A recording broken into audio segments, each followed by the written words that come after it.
ke nang kali do bong ne long si ne pe na joy ne kang hon seng duru dori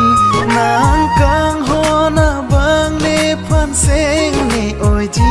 monang rama sararni dunji ne nang phi narun me nang thon dun si kirju me nang te kang ji boche reng me jir akaya phansi nejin sole do suri seng hon duk che paklang ri rupa moe phan aseng e oi ji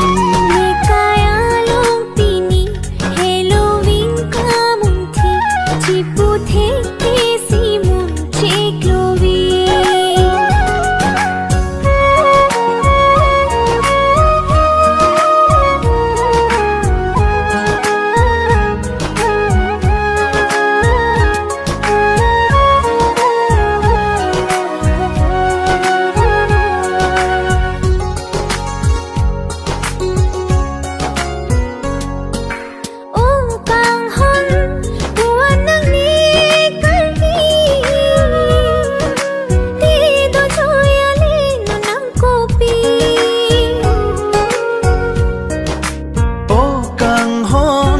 ahok ne nang kari ta juji ko son no na phi ne kaya lo ni ti mun thi boche akai wang ji lam ki joy joy me thang si ji mun thi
son juri